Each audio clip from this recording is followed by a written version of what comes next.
Hey, everybody, welcome back to some more positive eco news. Hope you've been having a great week so far. We're only about halfway through the work week. So, sending a big positive energy out to everybody.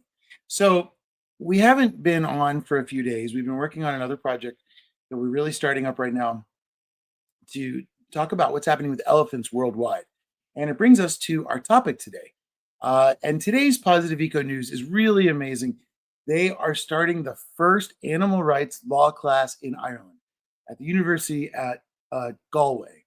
And the exciting part is that we reached out to the professor that is teaching it, Dr. Maureen Sullivan, and she is excited and wants to be part of our elephant documentary Keystone and talk about how important animal rights are to to worldwide. I mean, it has been going on for a long time. I was shocked when we started looking into animal rights that the concept of it, although it's very sad that it didn't show up till around 1600 AD. That's a long time for people to give animals no consideration, which I guess could explain why it's hard to get people to give them consideration now.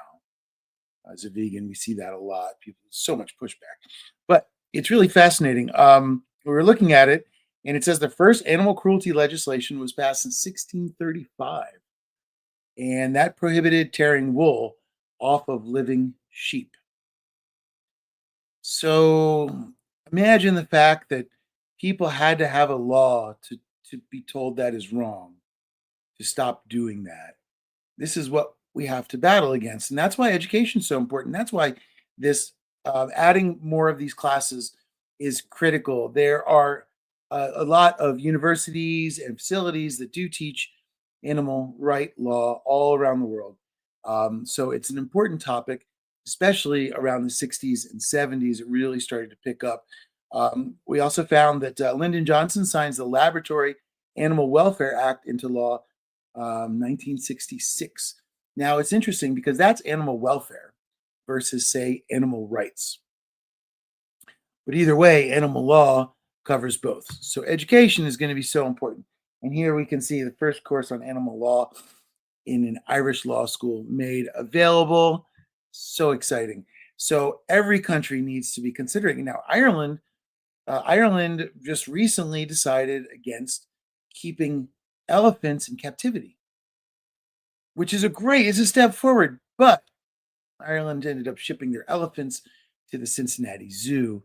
So it was a good idea, maybe not the best execution. Now, it's really fascinating. I want to share with everybody here. Let's see. Um, let's go to, here we go, animal legislations in the world at a national level, because we wanted to take a look at what was happening here. Now, the very first one you want to take a look at is the areas that are white here or gray. Now, these areas are areas where there no animal welfare legislation is found. So that's a place where just animals can be exploited. And I would venture a guess that there's not a lot of animal education, animal rights education that goes on there. So the second we want to look at are the green countries. Now, these have basic national laws, anti-cruelty laws, and that is it. And these are the green countries. So let's take a look at those. The Russian Federation. Look how big Russia is, by the way. We didn't realize Moscow was over here. When we flew back from Thailand, we flew this entire thing. Anyway, the Greens are where they do have protections and laws, although the most basic. So there's a lot of loopholes and a lot of exploitation that's going on all through there. There's Tanzania. That's where we were. Tanzania. That's where we were. And they actually, I mean, the standard problems with food cruelty. Now, the yellows have a national civil code. I didn't see any yellows, so I don't quite understand why it was an option. Light blue, new status to animals, which means they get basic rights. Now, that's Canada. Very amazing. Another giant place. Look at that. That's amazingly huge. And the dark blue. Okay, this is a new status to animals as well. And we're seeing that. There's in Colombia, and we're seeing it in France. So a lot of these countries have laws. By the way, England was the very first to ever have animal rights laws, dating back to around the 1600s. It's pretty amazing. Now, our country, the USA, as you can see here, is a lighter purple, which is a country with basic national laws. Um, we don't have very great laws for animals here. That's why we have a lot of breeding. That's why we have a lot of captivity, and a lot of other issues that go on. And then, the other ones, national constitutional principle, that's these darker ones here. There is India and Egypt. So, and then the very last one are the red ones, countries with basic national laws, national civil code providing a new status to animals, and a national constitutional principle. So there is, where is it? Germany, looks like. So Germany, Denmark, Austria, Switzerland, and Germany. So around the world, here is a great snapshot of the type of animal rights that are out there. Now, we talk a lot about animal rights versus animal welfare. It's a big challenge because animal rights means the animals are not utilized and not hurt in any way, and they have protective status as an autonomous being. Animal welfare, on the other hand, means that you can kill the chicken as long as he has an extra foot of space on each side or something like that. So there's a lot of questions as is this really helpful, to us or not? Is it helping the animals in any way, shape, or form? Johnson's Law, quick link. Thank you. Okay, thanks for putting that up.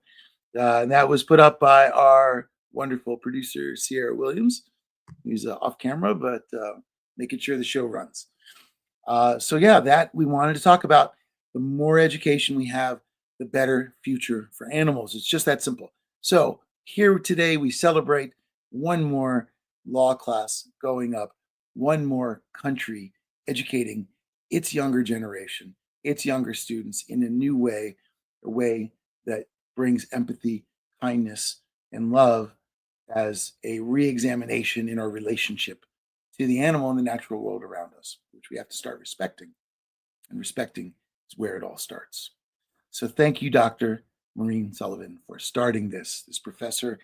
It was all her initiative, and it's really incredible. So again, we wanted to have everybody please check out our Indiegogo campaign, because we are trying to continue our story. We already did some work in Thailand and Africa, and now we need to continue in India, and we want to represent elephants and the elephant movements that are worldwide movements.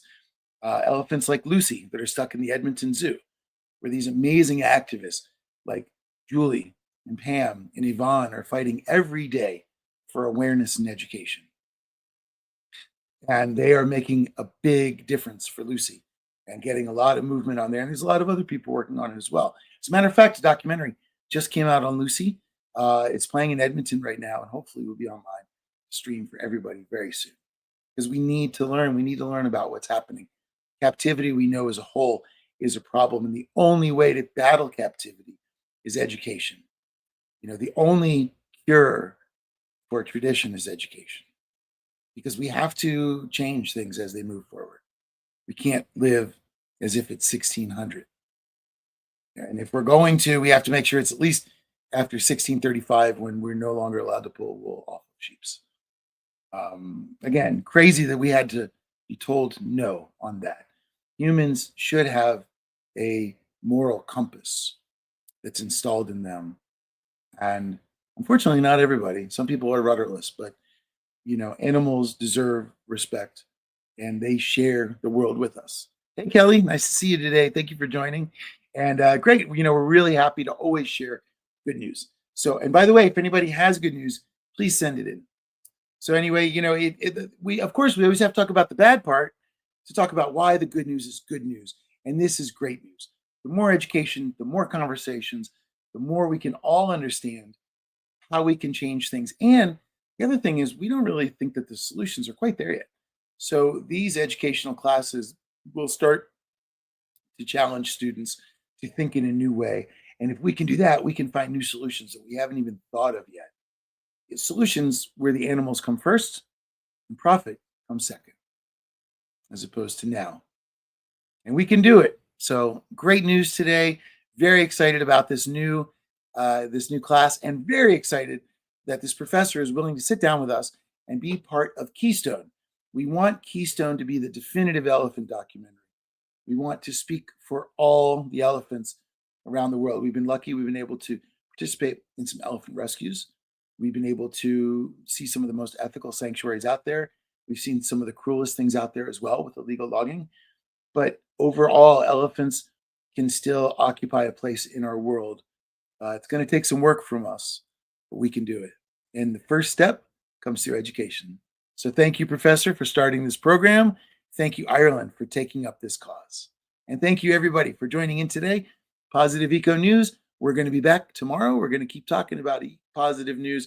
We all need positive news right now, especially good news about our environment. All right, everybody, have a great day, and we'll see you tomorrow.